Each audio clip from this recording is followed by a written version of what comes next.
Graça e paz, mais uma vez, irmãos. Amém. Nos dá continuidade ao nosso culto com exposição da palavra de Deus. Nós começamos no domingo passado uma série de mensagens a respeito dos encontros de Jesus.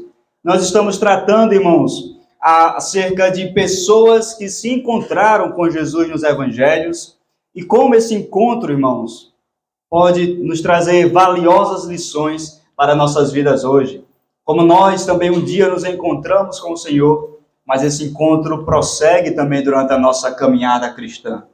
Então, irmãos, vamos aprender hoje através de mais um encontro que algumas pessoas tiveram com o Senhor. Eu convido você a abrir a sua Bíblia no Evangelho de João, capítulo 2. Evangelho de João, capítulo 2. A partir do versículo 1. Aqueles que encontraram, se puderem, coloquem-se de pé para lermos a palavra de Deus. Evangelho segundo escreveu João, capítulo 2, a partir do versículo 1. Amém? Amém.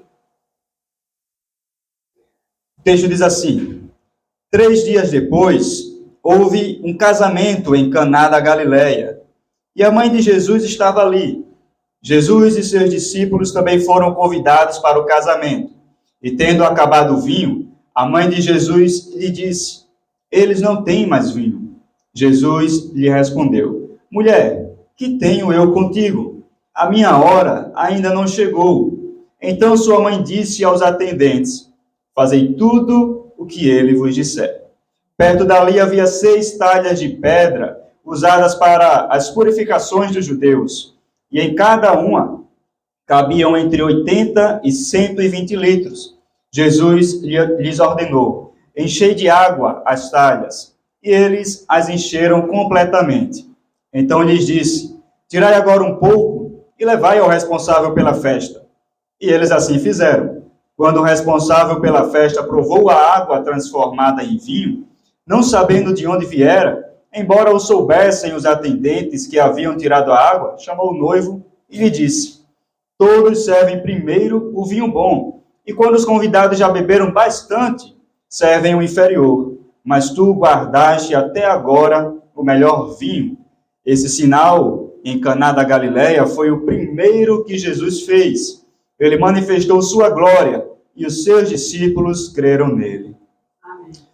Santo Deus, amado Pai, nós estamos mais uma vez indo ao Senhor em oração para clamar ao Senhor, que nos auxilie, ó Deus, nesse momento de exposição da Tua Santa Palavra.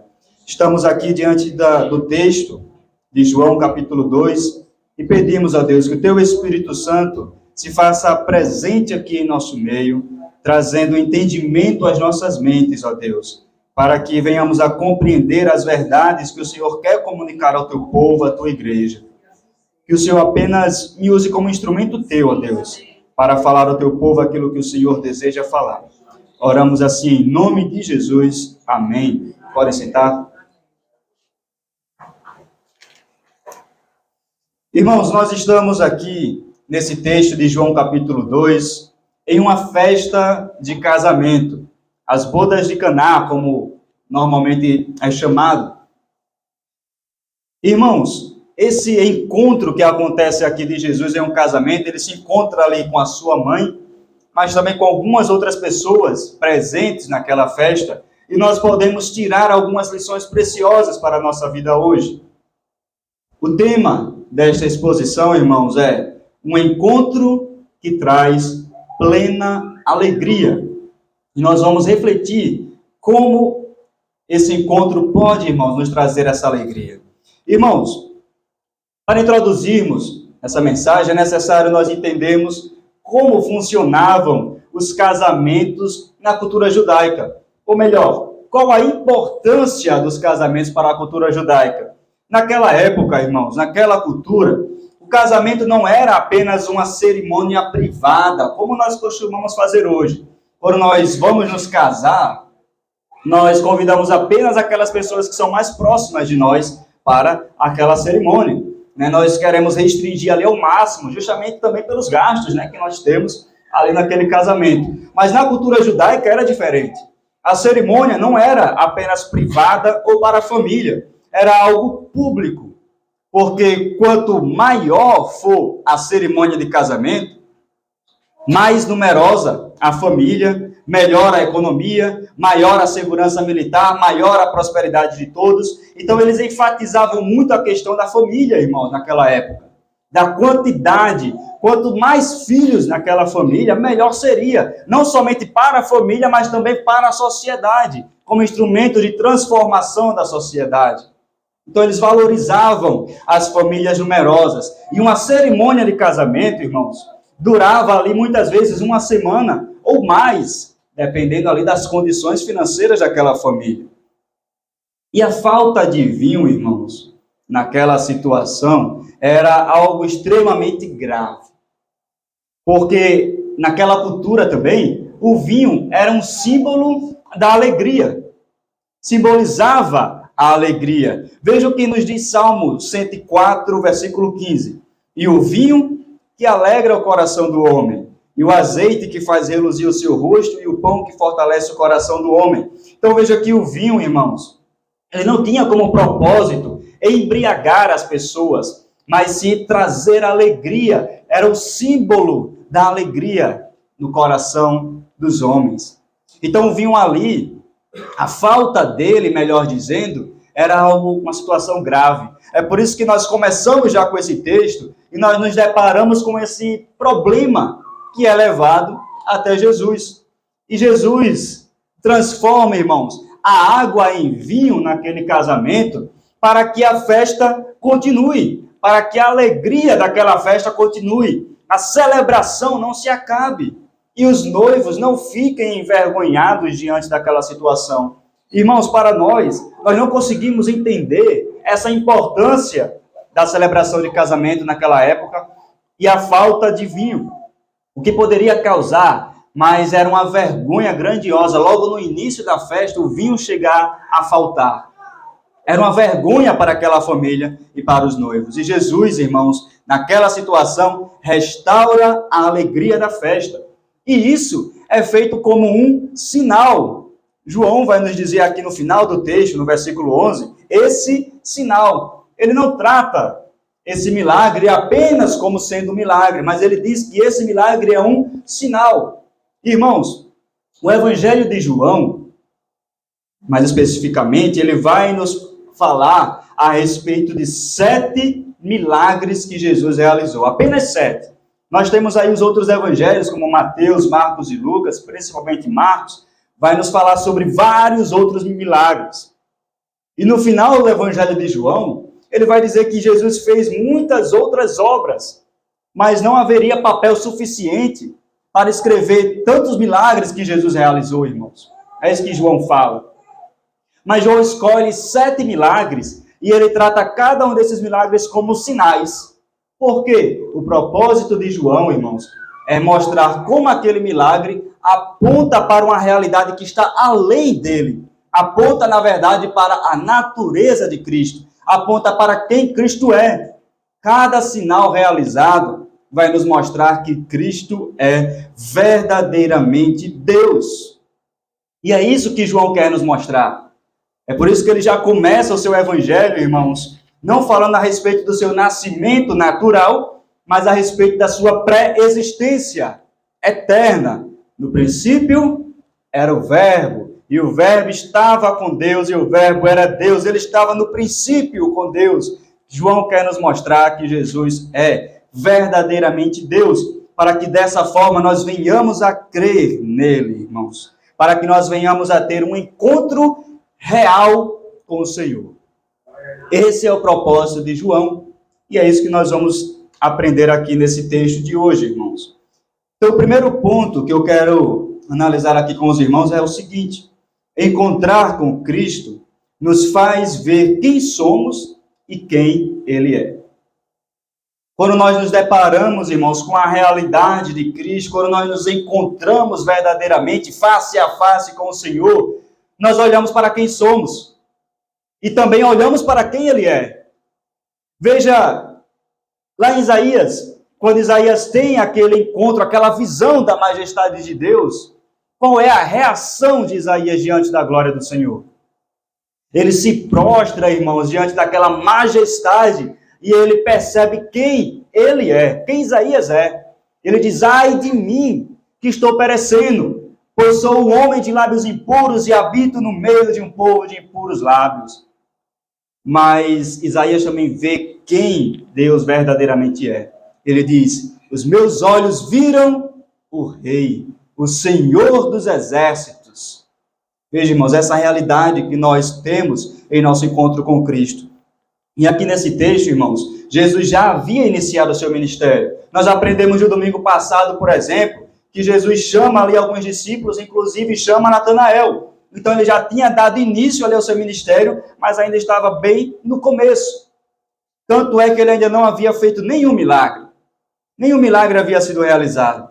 Então, irmãos, Jesus não foi convidado àquela festa de casamento porque ele já era famoso por causa de seus milagres. Nós sabemos que durante o decorrer do ministério de Jesus, a sua fama vai se espalhar, de que ele realiza vários milagres. Mas esse não é o caso ainda.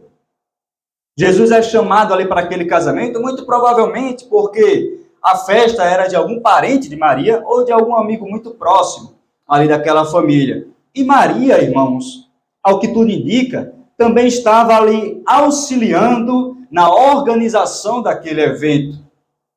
Porque ela já sabia ali de primeira mão a respeito da falta de vinho e ela foi buscar uma solução para esse problema que havia aparecido ali naquele casamento. Ela chega ali até Jesus, olha só no versículo 3. E tendo acabado o vinho, a mãe de Jesus lhe disse: eles não têm mais vinho. Então ela se dirige até Jesus, irmãos, porque nessa época aqui, provavelmente José já havia morrido. Então Jesus era o homem da casa, o homem da família, e ela se dirige até o provedor do lar para, de alguma forma, buscar a solução para aquele problema. Mas não apenas por isso, irmãos. Eu entendo que Maria aqui já sabia quem Jesus era, por causa do seu nascimento sobrenatural. Um anjo aparece ali a Maria e fala que ela engravidaria, né?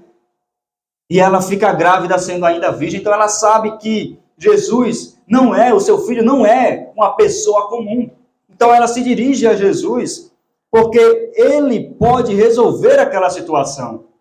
Jesus é o único que pode resolver aquela situação, aquela catástrofe que havia se instaurado ali naquele casamento, irmãos.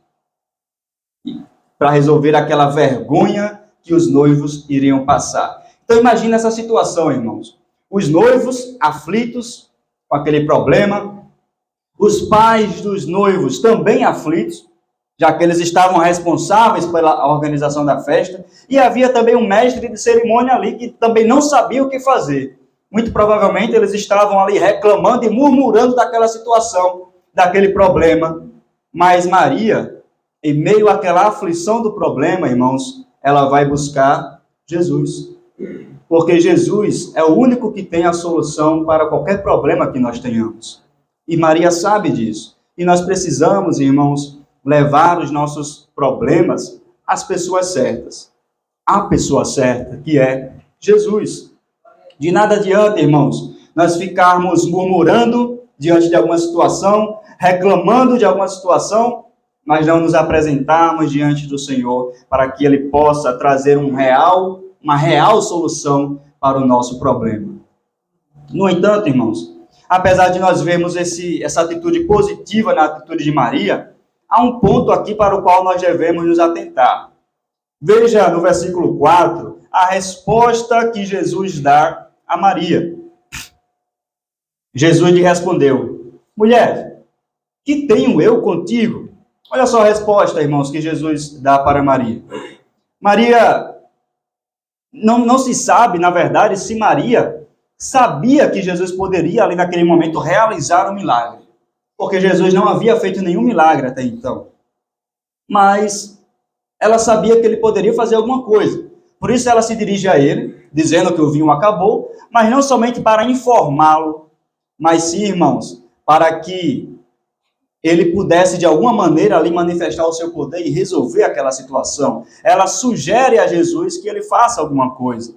Por isso que Jesus responde a ela: mulher, que tenho eu contigo? Ainda não chegou a minha hora. E quando nós olhamos aqui para essa resposta de Jesus, a primeira coisa que nós pensamos é que Jesus agiu de maneira desrespeitosa, que Jesus falou ali de maneira áspera com Maria.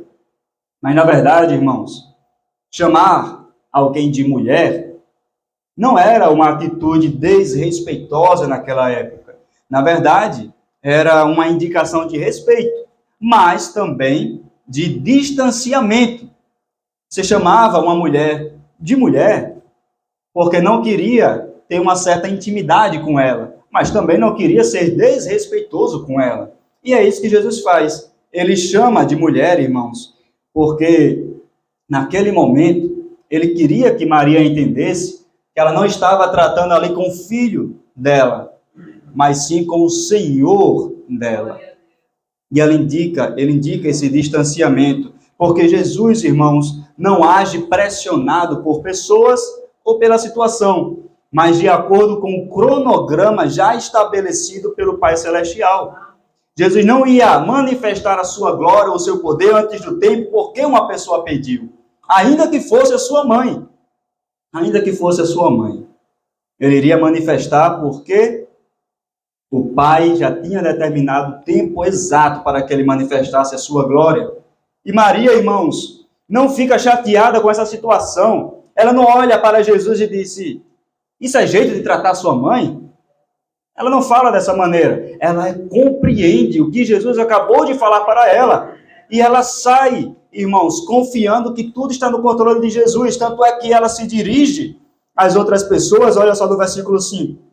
Então sua mãe disse aos atendentes: fazei tudo o que ele vos disser. Ou seja, irmãos, Maria diz que tanto ela quanto os demais que estão ali presentes naquela festa são apenas servos do Senhor. São servos de Jesus Cristo. Ele é o Senhor e não nós. É isso que nós devemos entender, irmãos. Quando nós nos encontramos verdadeiramente com Cristo, devemos entender quem Ele é e quem nós somos. Porque muitas vezes nós queremos nos aproximar do Senhor com a atitude de quem vai continuar sendo Senhor de suas próprias vidas. Mas nós temos que entender que Ele é que é o Senhor de nossas vidas e não nós mesmos. Então, nesse ponto aqui, irmãos, todos nós devemos seguir as palavras de Maria. Fazei tudo o que Ele disser. Aqui nesse ponto, vamos obedecer a palavra dela. Vamos fazer tudo o que o Senhor Jesus nos disser. Somos servos dele. Ele é o Senhor. Irmãos, nós vivemos em um mundo onde muitas pessoas afirmam conhecer a Jesus. Se nós sairmos pelas ruas aí fora e perguntarmos se essas pessoas conhecem a Jesus, elas vão dizer que sim, que amam a Jesus, inclusive. Mas essas pessoas, irmãos, não querem enxergar Jesus como Senhor de suas vidas. Maria era mãe de Jesus, mas naquele encontro que ela teve com ele, ela entendeu que o seu filho ocupava a posição de Senhor. Então, irmãos, se Maria reconheceu o seu próprio filho como Senhor, porque nós não vamos nos curvar diante do Senhor Jesus e reconhecê-lo como sendo Senhor de nossas vidas, irmãos? O versículo 11 vai nos dizer que esse foi o primeiro sinal que Jesus realizou e ele manifestou a sua glória e os seus discípulos creram nele. Então, irmãos, Jesus fez esse milagre aqui para revelar o seu poder, não para que nós pudéssemos olhar para a grandiosidade do milagre. Jesus não fez ali um grande espetáculo para que as pessoas pudessem olhar ali para o milagre, mas sim para apontar para quem ele é, que ele é verdadeiramente Deus, e nós devemos completa obediência ao Senhor. Então, encontrar com Jesus, irmãos, nos faz ver quem ele é. Ele é o Senhor. E nos faz ver quem nós somos. Somos servos. Segundo ponto, irmãos, é que encontrar com Jesus nos transforma radicalmente. Veja o versículo 6. Perto dali, havia 6 talhas de pedra usadas para as purificações dos judeus. E em cada uma cabiam entre 80 e 120 litros. Irmãos, essas talhas de pedra que são citadas aqui, O próprio João já vai explicar para que elas eram usadas. Ele diz, elas eram usadas para as purificações dos judeus. Irmãos, os judeus, eles eram extremamente rigorosos, principalmente os fariseus, em relação às leis cerimoniais. E isso era um indicativo de uma lei cerimonial. Os judeus jamais comeria, se alimentaria, antes de lavar as suas mãos.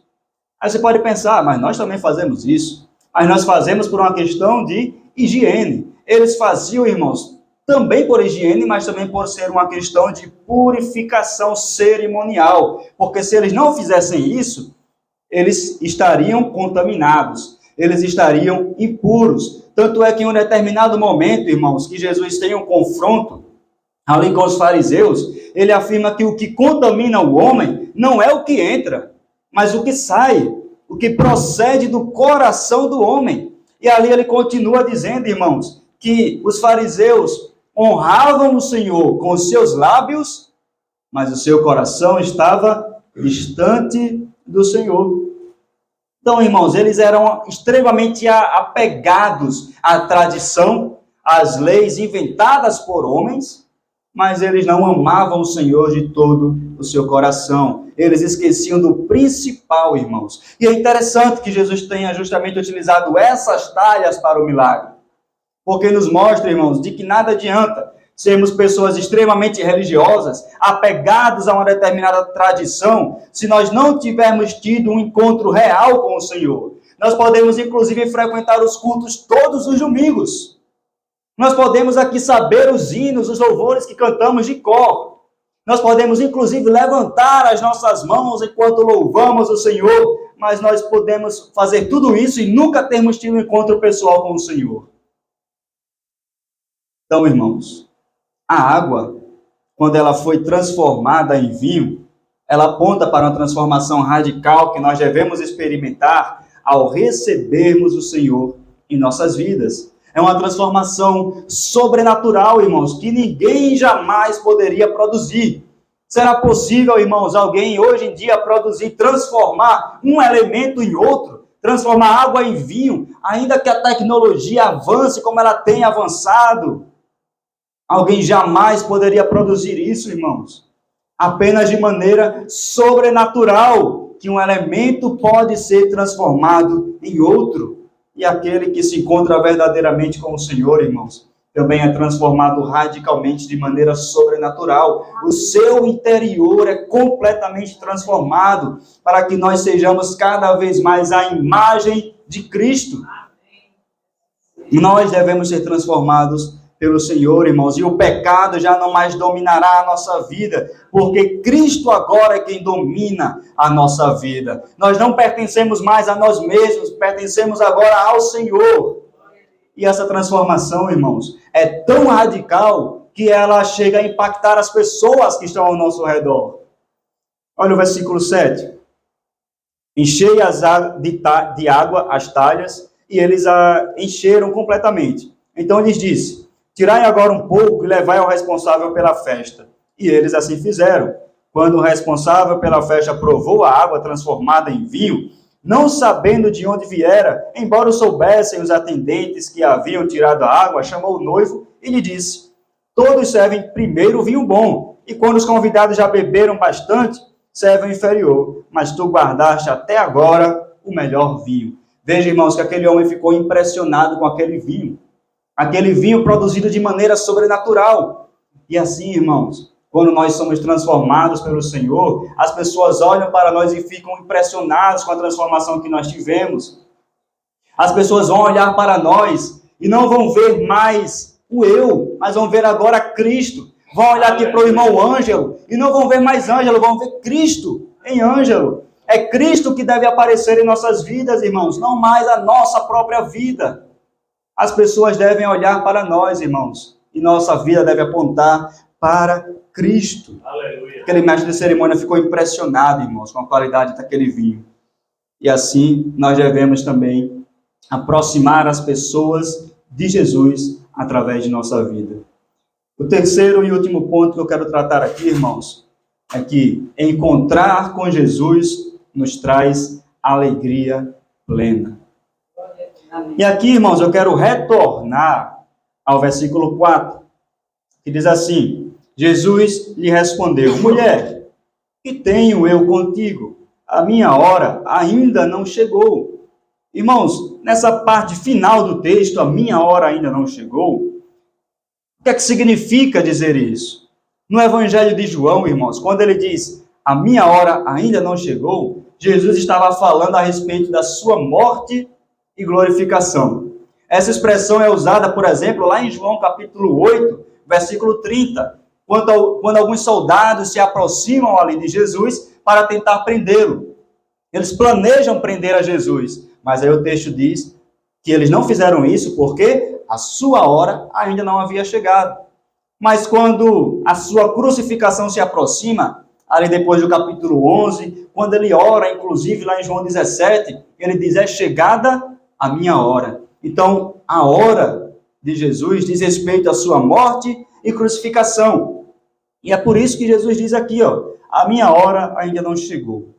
Mas quando nós pensamos nisso, irmãos, parece não fazer muito sentido. Por que Jesus está falando aqui a respeito da sua morte, quando Maria aparece aqui falando sobre o vinho, sobre a falta do vinho naquela festa? Irmãos, pense no seguinte, pense que Maria chega ali até Jesus e diz o seguinte, Jesus, a alegria da festa acabou. O vinho simboliza a alegria, então ele está dizendo, a alegria da festa acabou. E ela lhe sugere, por meio dessa afirmação, que ele deveria fazer algo para quê? Para que a alegria fosse restaurada. Então Jesus responde, irmãos, que a alegria sim será restabelecida, mas somente quando ele se entregar pela humanidade como sacrifício perfeito, aleluia, para que os pecados sejam perdoados, e a alegria então será restabelecida. É por isso, irmãos, que ele fala, minha hora ainda não chegou. No entanto, irmãos, apesar de ter falado isso, Jesus realiza aquele milagre para restaurar a alegria daquele casamento. Porque aquele milagre, irmãos, era um sinal do que aconteceria no futuro. Os milagres, todos os milagres realizados por Jesus, irmãos, apontam não apenas para a realidade presente, do agora, mas apontam para o futuro. Aponta para aquele tempo quando ele retornar em poder e glória, irmãos. Que a nossa alegria de fato será completa. Não haverá mais tristeza, nem choro, nem dor quando Jesus Cristo voltar. Olha só o que nos diz Jeremias, capítulo 31, versículo 12. Eles virão e cantarão de alegria nos altos de Sião. Ficarão radiantes de alegria pelos muitos bens dados pelo Senhor. O cereal, o vinho novo, o azeite puro, as crias das ovelhas e das vacas. Serão como um jardim bem regado e não mais se entristecerão. Olha a promessa que o Senhor nos faz em sua palavra, irmãos. A promessa futura de termos alegria plena no Senhor. Mas, irmãos, essa alegria não está reservada apenas para um tempo futuro. Essa alegria nós já podemos desfrutar dela hoje, irmãos. Olha só o que o salmista nos diz, Salmo 34, versículo 8. Provai e vede que o Senhor é bom. Irmãos, o salmista faz esse convite, não apenas para nós vermos que o Senhor é bom. Nós sabemos disso, nós afirmamos isso, cantamos isso, que o Senhor é bom. Mas Ele quer que nós experimentemos essa verdade em nossa vida. Ele diz, provai e vede. Essa alegria, irmãos, pode ser real em nossas vidas hoje. Basta que nós tenhamos esse encontro real com Cristo. Esse convite, irmãos, é estendido a todos por meio da pregação do Evangelho. Quando nós pregamos o Evangelho, irmãos, esse convite está sendo realizado pelo Senhor, para que nós possamos experimentar, provar e ver que o Senhor de fato é bom. Mas o que é necessário, irmãos, fazer para experimentarmos essa verdade? O Senhor Jesus nos diz, irmãos, o que nós devemos fazer. Devemos nos arrepender de nossos pecados e devemos depositar a nossa fé em Cristo, crendo que somente Ele pode nos resgatar de nossa condição de pecado, reconhecendo Jesus como nosso único Senhor e Salvador. Porque é apenas por meio dele, irmãos, que nós poderemos alcançar a salvação. Nada do que nós venhamos a fazer pode nos dar a salvação, irmãos. Não somos salvos pela nossa obra, mas sim pela obra de Cristo na cruz do Calvário. E nós precisamos fazer isso, nos arrependermos de nossos pecados e colocar a nossa fé em Cristo. E é dessa maneira que nós temos um encontro real com o Senhor. Irmãos, encontrar com Cristo muda completamente a nossa vida. Jesus foi àquele casamento, irmãos, para trazer a alegria de volta. Isso nos mostra, irmãos, que a alegria verdadeira só pode ser encontrada se Cristo estiver presente em nossas vidas.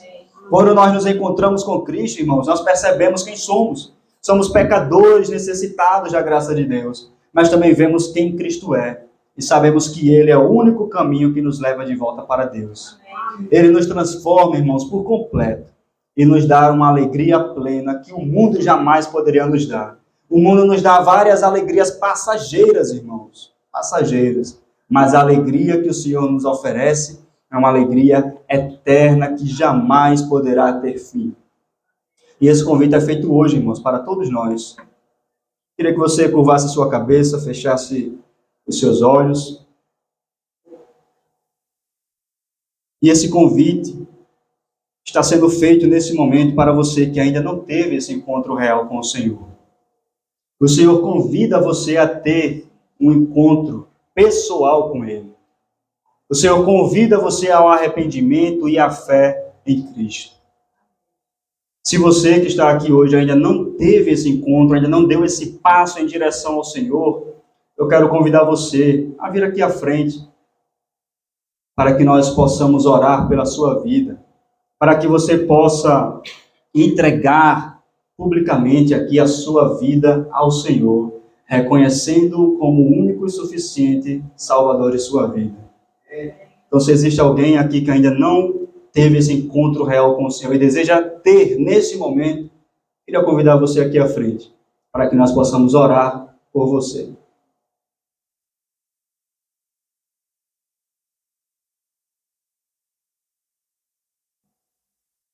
Santo Deus, amado Pai, nós queremos te agradecer, ó Deus, pela mensagem que foi exposta aqui nessa noite.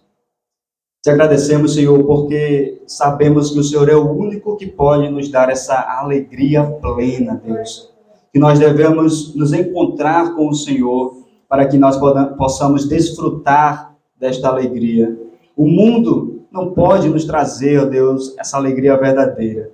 Apenas o Senhor. Ó Deus, que essa mensagem possa impactar os nossos corações, para que saibamos, ó Deus, que a partir do momento em que nós tivemos um encontro com o Senhor, a nossa vida não será mais a mesma. O Senhor terá nos transformado de uma tal maneira, Deus, que as pessoas olharão para nós e verão agora o Senhor em nossas vidas. Nos ajuda, Deus, para que possamos evidenciar o Senhor através de cada atitude nossa, de cada palavra nossa, Deus, que o Senhor seja glorificado em nossas vidas. Continua conosco, oramos assim em nome de Jesus.